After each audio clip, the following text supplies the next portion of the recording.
हरि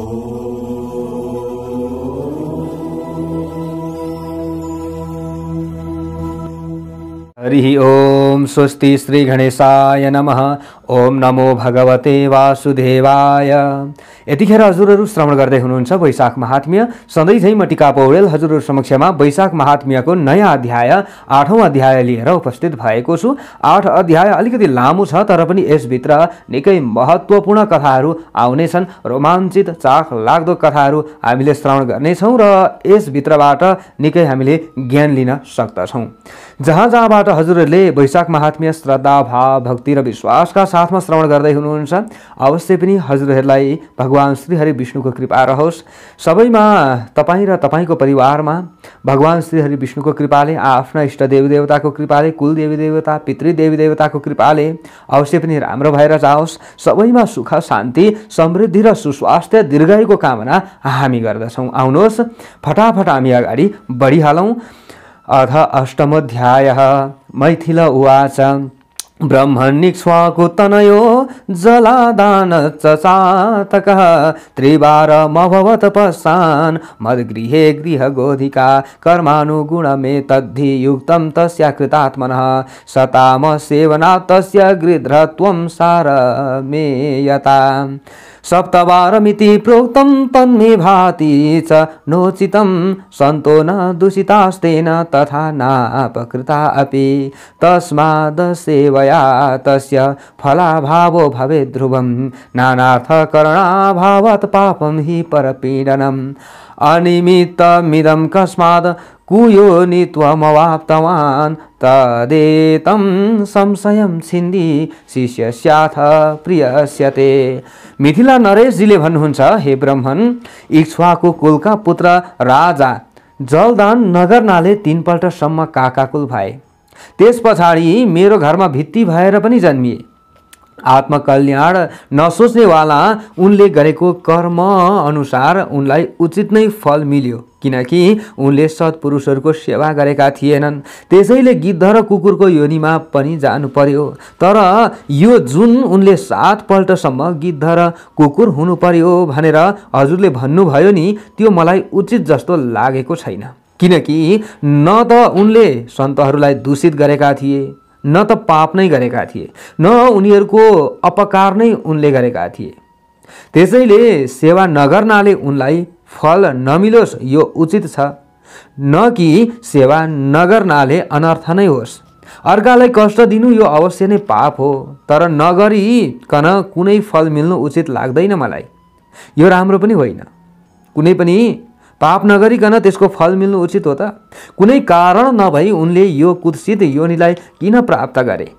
अब यो कुरा भनेर हजुरको प्रिय म शिष्यलाई, मेरो संशयलाई हजुरले अवश्य पनि मेटाइदिनुहोस्।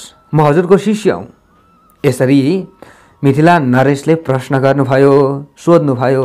इति राज्ञा सुसंपृष्ट श्रुतदेव महायशः साधु साध्वीति सम्भाष्य वचो व्याहर्तुमादधे। श्रुतदेव उवाच शृणु राजन् प्रवक्ष्यामि यत् पृष्टं तु त्वया नघ शिवायै च शिवेनोक्तं कैलासशिखरे मले सृष्ट्वेमान् सकलान् लोकान् पश्चात् तेषामवस्थितिम् आमुष्मिकी मैहिकीं च विधां पर्यकल्पयत् हेतुत्रयं च प्रत्येकमवस्थित्यै व्यधात् प्रभुः जलसेवा चान्नसेवा सेवा चैवोषधस्य च त्रय एते महाभाग ऐहिकस्थितिः हेतवः एवमामुष्मिके राजंस्त्रय एवेरितः श्रुतौ। यसरी राजाद्वारा विनयपूर्वक सोधिएपछि राजाले प्रश्न गरिसकेपछि महान यश भएका श्रुतदेवजीले साधु साधु यस्तो भनेर प्रशंसा गर्दै भन्न लाग्नुभयो। श्रुतदेवजीले अगाडि गएर भन्नुहुन्छ, हे निष्पाप, हे राजन, जो तिमीले सोध्या छौ नि त्यो म भन्छु, त्यसको उत्तर म दिन्छु। सुन, ध्यान दिएर सुन। यही प्रसंग निर्मल कैलाश शिखरमा भगवान शंकरजीले पार्वतीजीलाई भन्नुभएको थियो। श्री हरिले यी सम्पूर्ण लोकहरूको सृष्टि गरेर तत्पश्चात तिनीहरूका लागि लौकिक र पारलौकिक 2 प्रकारको स्थितिको निर्माण गर्नुभयो। यसरी भन्दै हुनुहुन्छ, शङ्करजीले पार्वतीजीलाई सर्वसमर्थ श्रीहरिले प्रत्येकको स्थितिका लागि 3 हेतु जस्तै जल सेवा, अन्न सेवा र औषधि सेवा बनाउनु भयो। हे महाभाग, यी 3 यस लोकका स्थितिका कारण हुन्। हे राजन, यस्तै प्रकारले परलोकको स्थितिको लागि पनि वेदमा 3 कारण भनिएको छ। ती के हुन् त? अगाडि फेरि भन्नुहुन्छ, साधु सेवा, विष्णु सेवा, सेवा धर्म पथस्य च पुरा सम्पादिता हेते परलोकस्य हेतवः गृहे सम्पादितं यद्वद् पाथेयं पद्धतौ यथा ऐहिका हेतवो राजन् सद्यः सम्पादितार्थदा किं चेष्टमपि साधूनां मनसो यदि दुस्सहं कुतश्चित् कारणाद्राजन् तच्चानर्थाय कल्पते अप्रियं किं वक्तव्यं दुःख हेतुरिति स्फुटम् अत्रैवोदाहरन्ति ममितिहासं पुरातनं पापग्नं महदाश्चर्यं शृण्वतां रोमहर्षणं यज्ञदीक्षामुपगतः पुरा दक्ष प्रजापतिः आह्वानार्थं भूतपतेरगमद्रजताचलं तं दृष्ट्वा नोत्थितः शम्भुस्तस्यैव हितकाम्यया। ती के हुन् त भन्दा, एकमा साधु सत्पुरुष महात्माहरूको सेवा हो। 2 नम्बरमा के रहेको छ? भगवान विष्णुको सेवा गर्नु हो। र अर्को 3 नम्बरमा रहेको छ धर्म मार्गको सेवा। धर्म मार्गको सेवा भागवत धर्मको आश्रय ग्रहण गर्नु हो। 3 नम्बरमा यी पहिले नै बनाइएका परलोकका हेतु हुन्, जसलाई वेदले नै भनेका छन्, वेदले नै कहेका छन्।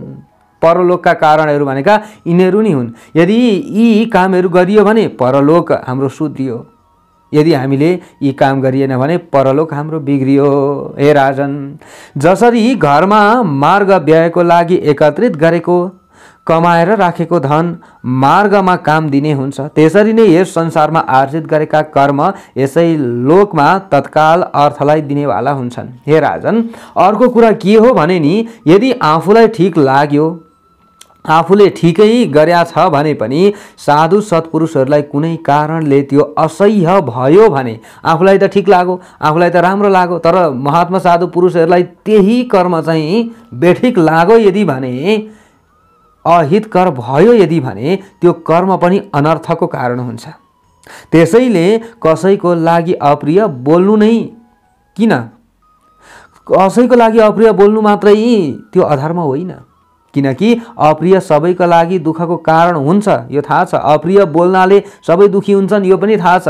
यस विषयमा यही म जुन अत्यन्त पुरानो इतिहास रहेको छ, यही विषयमा यही म पुरानो इतिहास उदाहरणको रूपमा सुनाउँछु।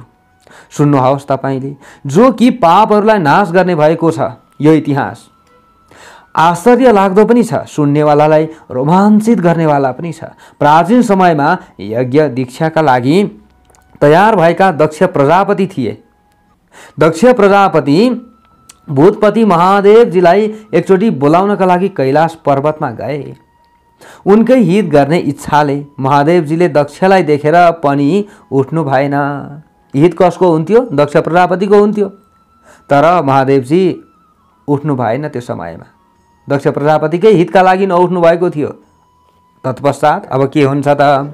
सर्वा मर गुरु साहम छन्दो गम्य सनातन भृत्या हेते बलिहरास चन्द्रेन्द्राद्यः सुरेश्वरः स्वामी भृत्याय नोत्तिष्ठेत् स्वभार्यायै पतिस्तथा गुरु शिष्याय नोत्तिष्ठेदिति शास्त्रविदां मतं न सम्बन्धो गुरुत्वे च कारणं त्वेति वै श्रुतिः बलं ज्ञानं तपः शान्तिर्यत्र चैवाधिकं भवेत् स गुरुसत्त्वेतरेषां वै निशास्येयुरिः प्रेष्यताम् उत्तिष्ठन्ति च स्वाम्याद्या भृत्यादिन्यादि चाग्रहात् आयुर्वित्तं यशस् तेषां सद्यो नश्यन्ति सन्ततिः तस्मादहं तु नोत्तिष्ठे प्रियोऽयं स्वसुरो मम। भगवान शङ्करले यस्तो विचार गर्नुभयो कि उसको कल्याण होस् भनेर, म सबै देवताहरूको गुरु हुँ, अरू वेदहरूद्वारा जानिने र सनातन पनि हुँ। यी सबै बलि दिने इन्द्र चन्द्र आदि अनि देवाधिपति मेरा भृत्य नोकर हुन्। अर्थात् मबाट यिनीहरूको भरण पोषण हुन्छ। शास्त्र ज्ञाताहरूको यो मत छ कि मालिक नोकरका लागि, पति पत्नीका लागि, गुरु शिष्यका लागि उनीहरू आउँदा नउठोस्। निसन्देह वेदले यस्तो भनेको छ कि गुरुत्व श्रेष्ठ हुनुमा सम्बन्धकारक हुँदैन, तर बल, ज्ञान, तपस्या र शान्ति जसमा ज्यादा छ त्यही गुरु यानि कि श्रेष्ठ या ठुलो कहिन्छ। ती नीच हुन् जो आफूभन्दा तलका सानाको आज्ञामा रहन्छन्, जो कहीँ स्वामी, मालिक, गुरु आदि कुनै विशेष आग्रहले पनि आफ्ना नोकर शिष्य आउँदा आदरको निमित्त उठ्दछन् भने त्यसले गर्दा ती नोकर शिष्यहरूको आयु, धन, कीर्ति एवं सन्तान तत्काल नासिन्छ। गुरुहरूले यदि यो कुरालाई विचार पुर्याउनु पर्दछ, मालिकहरूले यो कुरालाई विचार पुर्याउनु पर्दछ। शिष्यहरूको सम्मानका लागि अथवा आफूभन्दा चाहिँ अलिकति मान्ने व्यक्तिहरू छन् भने मान्ने व्यक्तिहरूले आफू आउँदा नउठुन्। यदि उठे भने के हुँदो रहेछ? आफ्नो आयु, धन, कीर्ति के हुँदो रहेछ? नाश हुँदो रहेछ। त्यसै कारणले म उठ्दिनँ, किनकि दक्षको म भलो चाहन्छु भनेर महादेवजीले उठ्नु भएन। त्यसैले म उठ्दिनँ भनेर उहाँले उठ्नु भएन महादेवजी, किनकि मेरा श्वशुरजी मेरा लागि प्रिय छन्, मैले यिनको हित गर्नुपर्दछ। मेरा ससुरा हुन् यी, तर म के हुँ? ससुराको पनि मान्नेवाला व्यक्ति हुँ। त्यसैले म उठ्दिनँ भनेर उनकै हितका लागि मैले यो सोचेको थिएँ भन्ने यसरी शङ्करजीले सोच्नुभयो। यस्तो सोचेर उनको हित चिन्तनको खोज इच्छा गर्ने भएका व्यापक श्री शङ्कर भगवान आसनबाट उठ्नु भएन त्यो समयमा। अब के भयो त? इति तस्य हितान्वेषी नोत्स चालासनाद् विभु नोत्थितं तु मृडं दृष्ट्वा कुपितो भूत प्रजापति अनिन्दद बहुधा तस्मै पुरतो गिरिजापते अहो दर्पमहो दर्पं दरिद्रस्य कृतात्मनः यस्य वित्तं बहुवयो वृषशर्मावशेषितः अतएव कपालास्ति धर पाखण्डगोचर वृथा हंकारिणो देवः कुतो दास्यति मङ्गलं लोके कृत्तैण चर्माणि शुचिनीति विदो विदुः धत्ते दरिद्रसितार्थः पवित्रं च गजाजीनं वेश्म श्मशानं यस्य स्याद भुजङ्गः किल भूषणं न धारिता न च ज्ञानं वृकात्तस्मात् पलायितः भूतप्रेतपिशाचादि दुर्जनैः सङ्गतो निशम्। उठ्नु भएन महादेवजी। कसको भलोका लागि? दक्ष प्रजापतिको भलोका लागि। शङ्कर भगवान आसनबाट नउठेको देखेर दक्ष प्रजापति अत्यन्त कुपित भए। अब श्री महादेवजीको सम्मुखमा नै महादेवजीको धेरै प्रकारले निन्दा गर्न थाले। वारे कति घमण्ड यसमा!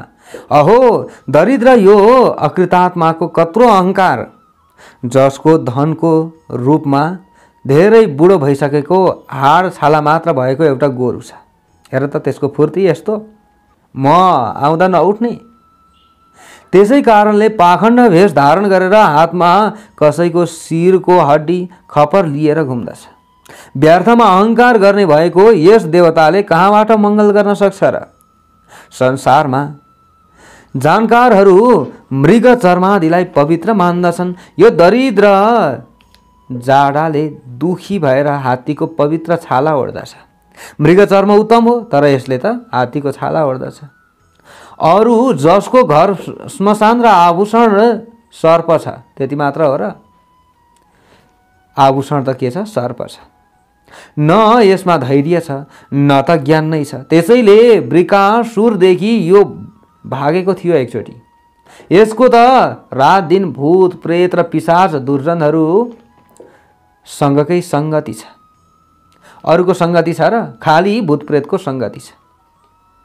अरू न कुलं श्रूयते क्वापि नासो वै साधु सम्मतः वृथा विश्रम्बितः पूर्वं नारदेन दुरात्मनः एनाहं बोधितः प्रादां कन्यां चैता मुमां सतीं पृथक् धर्मगता चैषा सुखं वसतु तद्गृहे नस्माभिः श्लाघनीयोऽसौ मत्सुतापि कथञ्चन यथा कुलाल कलशस चाण्डालस्य वशं गतः इति दक्षिणात्मा या नाहूय सतीम्रीडं बहुधा तं विनिर्वर्त्स्य तूष्णीमेव गृहं ययो यज्ञवाटं ततो गत्वा ऋत्विकभिरं मुनिभिः सह ईजे यज्ञं विधानेन निन्दन्नेव महाप्रभु महाविष्णु विहायैव सर्वे देवाः समागताः सिद्ध चारण गन्धर्वा यक्ष राक्षस किन्नरा।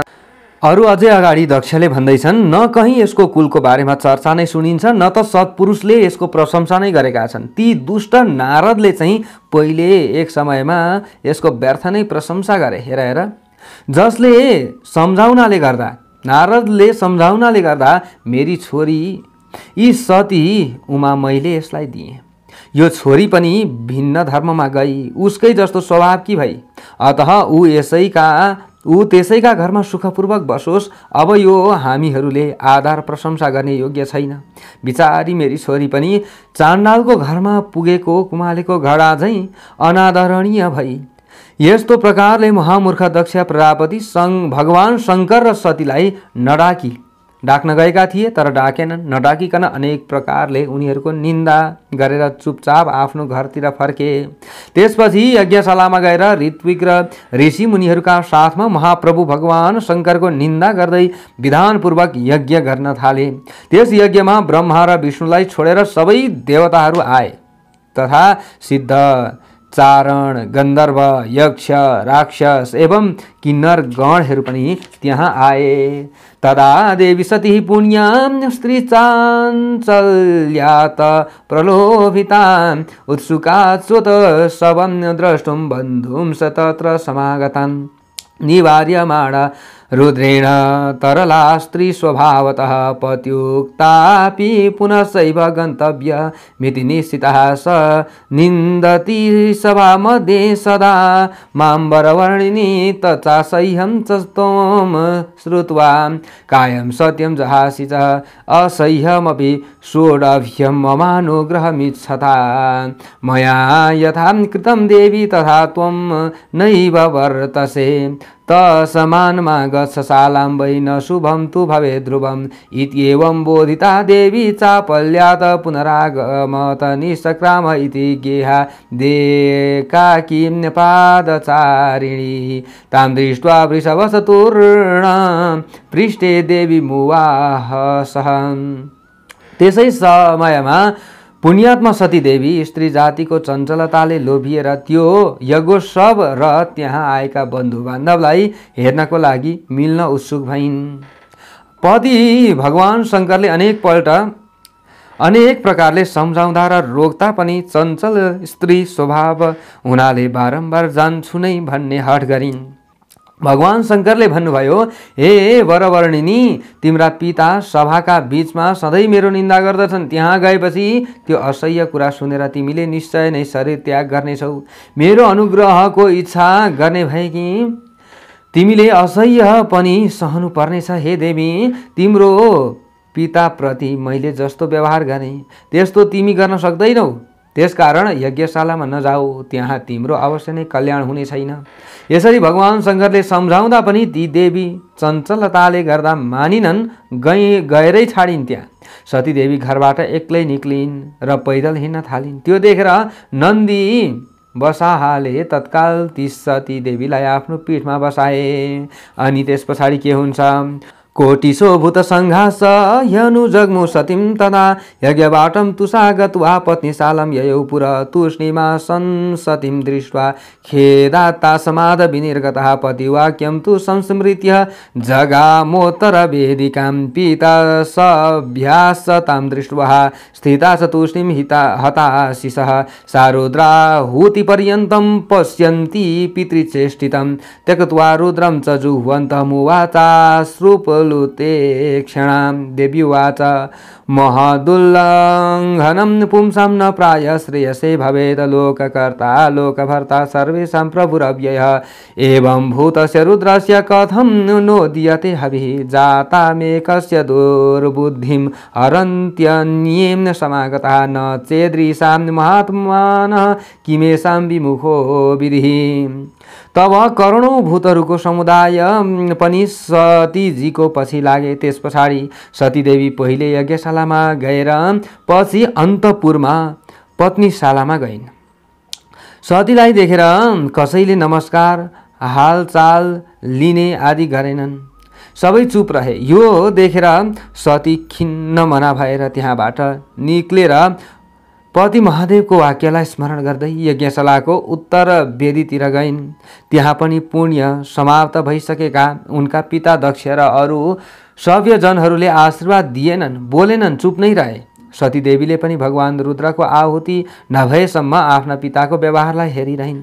रुद्रलाई छोडेर हवन गरेको देखेर आँखामा आँसु भरिएको देवीले आफ्ना पितालाई भनिन्, प्राणीहरूका लागि महापुरुषहरूको उल्लङ्घन प्राय गरेर हितकर हुँदैन। संसारको निर्माण गर्ने, जगतको भरण पोषण गर्ने, सबैका प्रभु शासक अविनाशी यस्ता रुद्रलाई हजुरहरू किन हवि दिँदै हुनुहुन्न? एउटाको बुद्धि दूषित भयो भने अन्य आउनेहरूले अविनाशी यस्ता रुद्रलाई हजुरहरू किन हवि दिँदै हुनुहुन्न? एउटाको बुद्धि दूषित भयो भन्दैमा तपाईहरू किन यसो गर्नुहुन्छ? आउनेहरूले ठीक गर्दछन्, हटाउँछन्। के यहाँ यस्ता महात्माहरू छैनन्? एउटाको बुद्धि खराब भयो भन्दैमा यसलाई सुधार गर्ने अरू कोही छैनन् कि यहाँ? कि विधाता यिनीहरूका विरुद्ध छन्? अझै अब अगाडि कस्तो हुन्छ?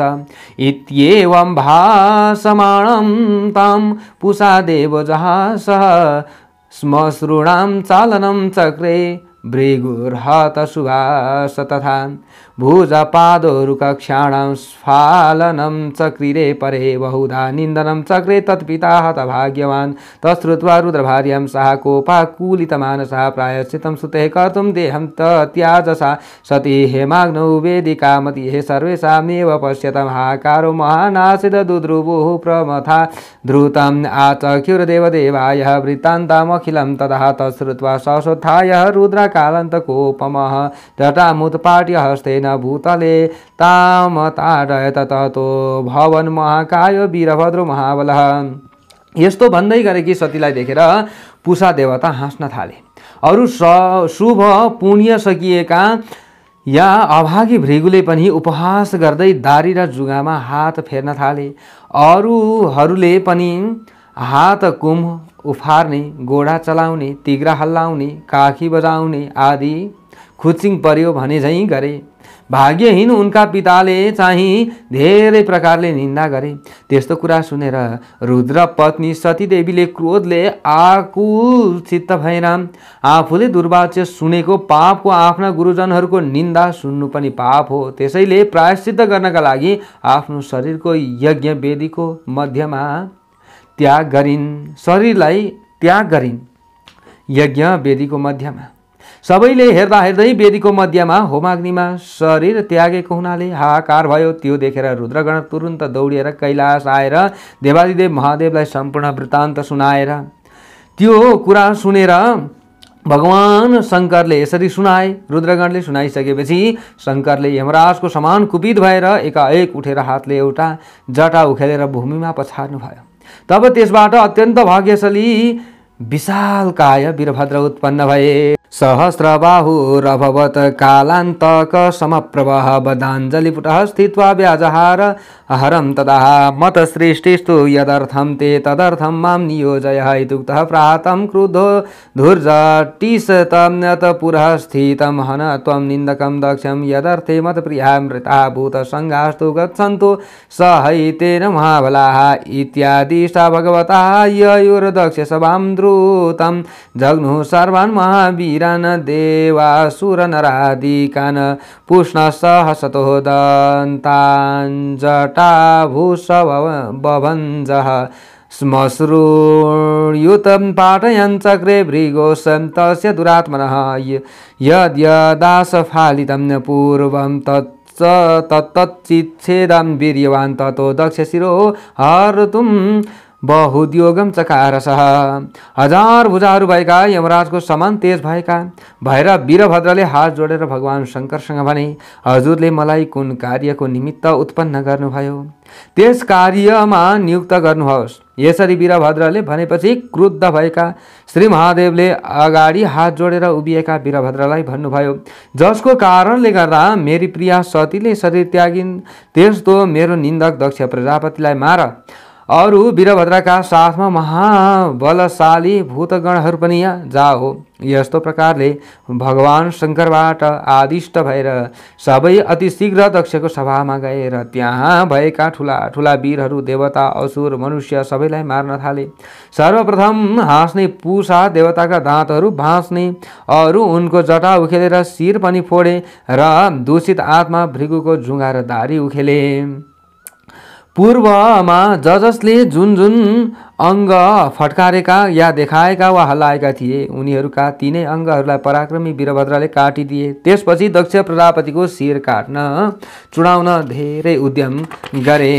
वीरभद्रले मुनि मन्त्र प्रगुप्तं तु नैव कृन्तन्ति तद्बलात् हरो ज्ञात्वा तु चिच्छेद स्वयमेत्य दुरात्मनः एवं मखगतान् हत्वा सानुगः स्वालयं ययो हतावशिष्टाः केचित् ब्रह्माणं शरणं ययो तैरन्वितो ययो ब्रह्मा कैलासं तु शिवालयं ततो रुद्रं सान्त्वयित्वा वचोभिर्विविधैरपि तेनैव सहितः प्रागादयज्ञवाटं महाप्रभुः तेनैवोज्जीव यामास सर्वान् दक्ष सभान्गतान् ख्यात्यै प्रदादजमुखं दक्षस्य तु तदा शिवः अजस्मसृण्य दाच्छम्भुर्भृगवे तु महात्मने पुष्णश्च प्रादात् पिष्टादं च चकारतं तदङ्गानं व्यतिकरं केशाञ्चिदपि वै शिवः। तर मुनिहरूले मन्त्रले सुरक्षित भएको दक्षको शिर बलपूर्वक वीरभद्रद्वारा काटिँदैन भन्ने भगवान रुद्रले जानेर स्वयं आएर त्यस दुष्ट दक्षको शिर काट्नुभयो। यस्तो प्रकारले यज्ञमा गएकाहरूको चित्र वध गरेर अनुचरहरूले शहीद भएर भगवान शङ्कर आफ्नो निवास स्थानमा जानुभयो।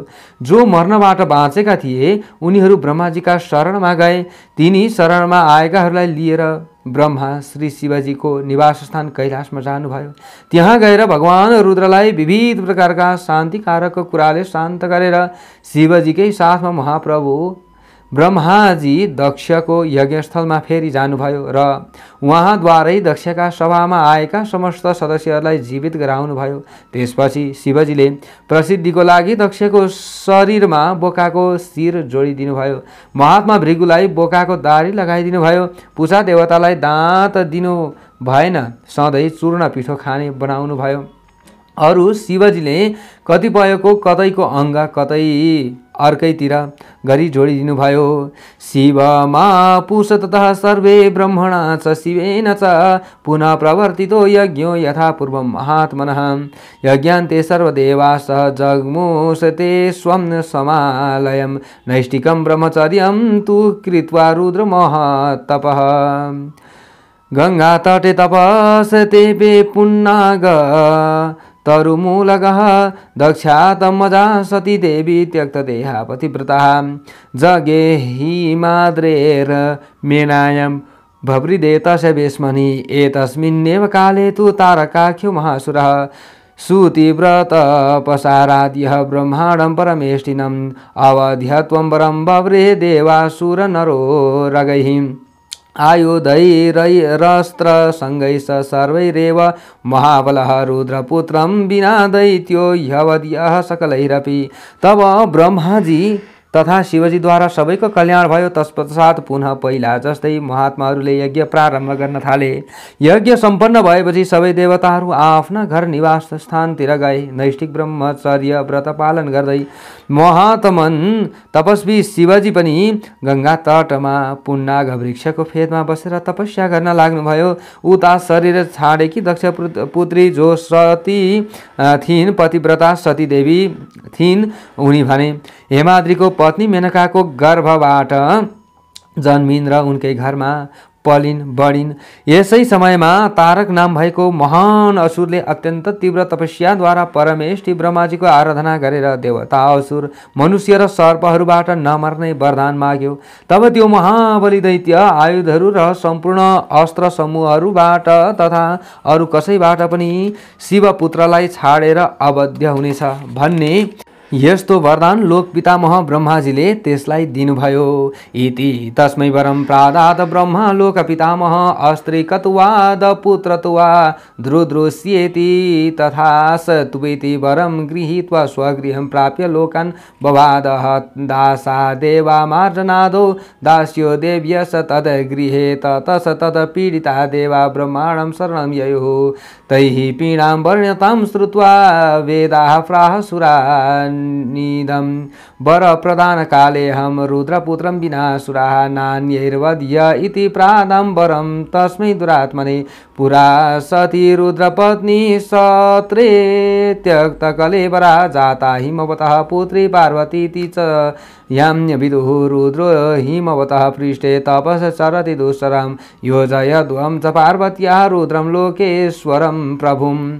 शिवजीका स्त्री र पुत्र नहुनाले त्यस दैत्यले पनि ठिकै छ त्यही सही भन्यो र स्वीकार पनि गर्यो। यस्तो कसैबाट नमर्ने वरदान प्राप्त गरेर आफ्नो घरमा आएर त्यसले सबै लोकका प्राणीहरूलाई दुःख दिन थाल्यो। उसले आफ्नो घरमा देवताहरूलाई नोकर र देवीहरूलाई दासी बनाएर घर बढार्ने आदि कार्यमा लगायो। तब त्यस दैत्यबाट पीडित भएका देवताहरू ब्रह्माजीका शरणमा गए। उनीहरूले भनेको कष्टलाई सुनेर ब्रह्माजीले देवताहरूलाई यो कुरा भन्नुभयो, हे देवताहरू हो, वर दिँदा मैले त्यस दुष्टात्मालाई रुद्र पुत्रलाई छाडेर अरूबाट शस्त्र अस्त्रादिद्वारा पनि नमर्ने वरदान दिए। प्राचीन कालमा रुद्र पत्नी सतीले दक्ष यज्ञमा शरीर त्यागेकी थिइन्। अहिले तिनै हिमवानकी पुत्री पार्वती नामले विख्यात भएर जन्मिएकी छन्। रुद्र पनि हिमालयको पृष्ठमा फेदमा कठिन तपस्या गर्दै हुनुहुन्छ। लोकेश्वर प्रभु सर्वसमर्थ रुद्रको पार्वतीका साथमा सम्बन्ध गराओ अर्थात् विवाह गराइदेऊ भनेर यसरी ब्रह्माजीले अराउनु भयो। अब त्यस पछाडि तस्मात् जातसुतः शत्रुं युष्माकं तु हनिष्यति इति ब्रह्म समादिष्टाः इन्द्राद्याः स्वगृहं गताः पुनर्देवेन्द्र सदनेः संगतैरमरेश्वरैः धिषणेनाभिसम्मन्त्र्यः देवेन्द्र पाकशासनः सस्मार च स कार्यार्थं नारदं स्मरमेव च तत्रागतौ ततस्तौ तु बलविदवाक्यमम्य ब्रवीत हिमवन्तं भगवान् गत्वा वचसा तं प्रबोधयः पुत्री तव प्राग्दक्षस्य हरपत्नी महागिरेः तपःसरति ते शृङ्गे वियुक्तोऽम्य दक्षकन्ययाः मृडस्तस्य सपर्यायै विनियोजयं ततः प्रियां तस्यैव पत्नी भविता स एव भविता पतिः इत्यादिष्टो मघोनाच नारदोपेत्य तं गिरिं। ती शिव र पार्वतीबाट जन्मिएका छोराले तिमीहरूको शत्रुलाई मार्नेछन्। यस्तो प्रकारले शिव ब्रह्माजीले सम्झाएपछि आदेश पाएर देवताहरू आफ्ना घर गए। तत्पश्चात पुनः सबै देवताहरू इन्द्रको निवासमा गए र सबैले देवगुरु बृहस्पतिसँग विचार विमर्श गरेपछि पाक शासन इन्द्रले आफ्ना कामका लागि नारदजी र कामदेवलाई सम्झँदै आएका ती दुईजनालाई शत्रुको बललाई भेदन गर्ने भएका इन्द्रले यो कुरा भने, हे नारदजी, तपाईँ हिमालय भएको ठाउँमा गएर उनलाई आफ्नो मिठो कुराले यो सम्झाउनुहोस् कि हे महागिरी, हजुरकी छोरी पूर्वकालमा दक्ष प्रजापतिकी छोरी र भगवान शङ्करकी पत्नी थिइन्। भगवान शङ्कर दक्ष कन्या सतीसँग वियोग भएपछि हजुरकै शिखरमा तपस्या गर्दै हुनुहुन्छ। हजुर उहाँको सेवाको लागि उहाँकै प्रिया पार्वतीजीलाई संलग्न गरिदिनुहोस्। हजुरकी पुत्री पार्वती उहाँकै पत्नी हुनेछिन्। अरू उहाँ नै यिनका पति हुनेछन्।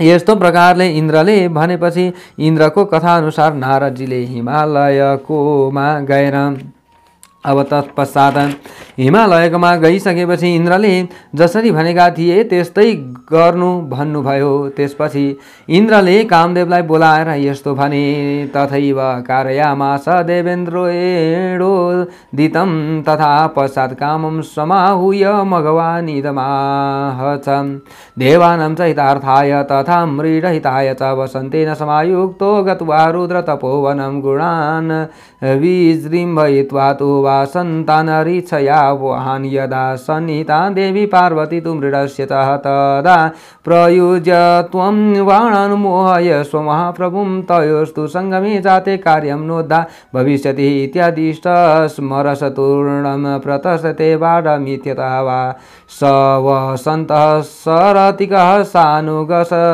तद्वनं ययो अकाले हि वसन्तं तु जृम्भयित्वा शशकतितः तद्वने सर्वतो रम्ये मन्दानीलनिशे विते। त्यसपछि इन्द्रले कामदेवलाई बोलाएर यस्तो भनिसकेपछि तिमी देवताहरूको हितको लागि र शिवजीको पनि हितको लागि रुद्रको तपोवनमा वसन्त ऋतुको साथमा गएर त्यहाँ हृदयलाई अत्यन्त प्रिय लाग्ने वसन्त ऋतुका गुणहरूलाई फिजाएर जब पार्वतीजी महादेवजीको नजिकमा हुन्छन् तब तिमी आफ्नो कुसुमादि बाणको प्रयोग गरेर महाप्रभु शिवलाई मुग्ध गर। ती दुईको समागम भएपछि हाम्रो कार्य अवश्य सफल हुनेछ।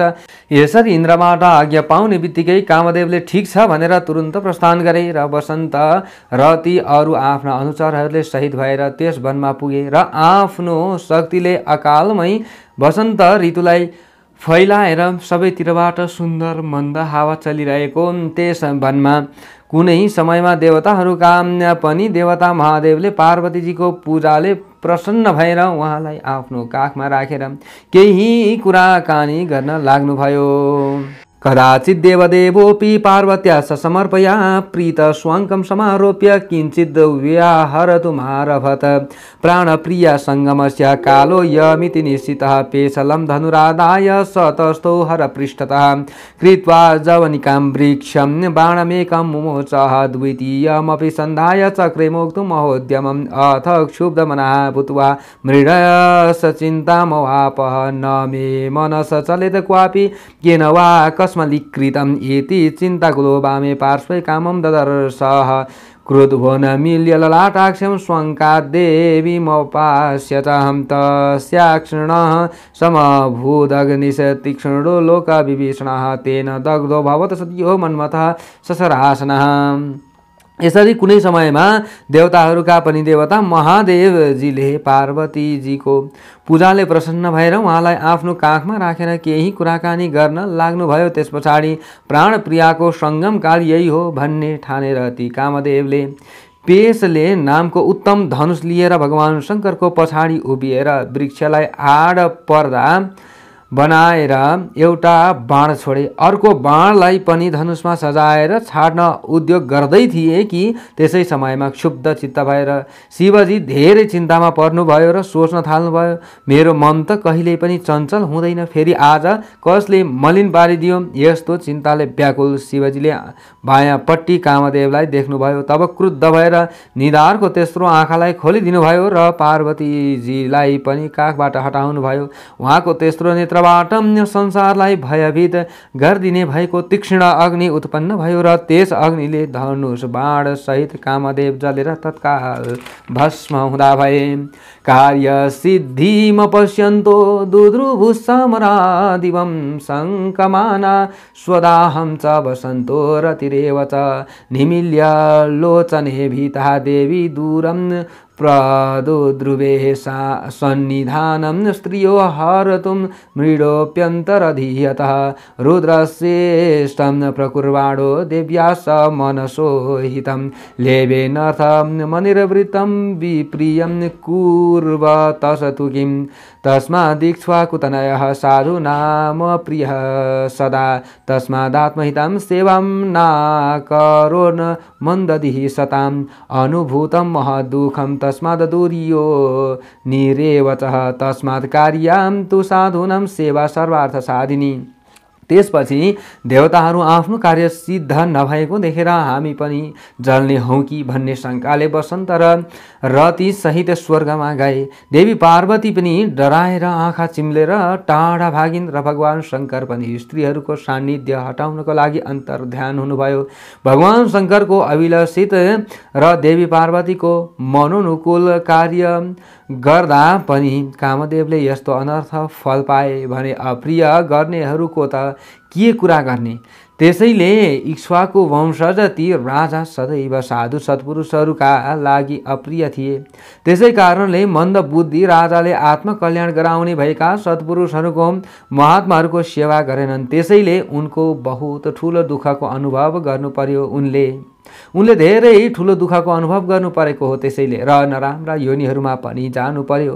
त्यसै कारणले सबै प्रकारको अर्थ सिद्ध गर्ने भएको साधुहरूको सेवा गर्नु पर्दछ। इतिहासमिमं पुण्यं ये शृण्वन्ति दिवानिशं जन्म मृत्युजरादिभ्यो मुच्यते नात्र संशय। महाप्रभु शिवजीको अप्रिय गर्नाले कामदेवले जन्मकाल तथा अघिल्लो जन्ममा पनि बहुत दुःख पाए। यस पवित्र इतिहासलाई जो दिनरात सुन्दछन् तिनीहरू जन्म मृत्यु बुढापा आदिबाट मुक्त हुन्छन्, यसमा कुनै संशय छैन भनेसम्मका महात्म्य प्रसङ्ग 8 अध्यायको हजुर समक्षमा हामीले प्रस्तुत गर्यौं। अरू बाँकी भोलिको अध्यायमा हामी श्रवण गर्नेछौँ। हरे नमः।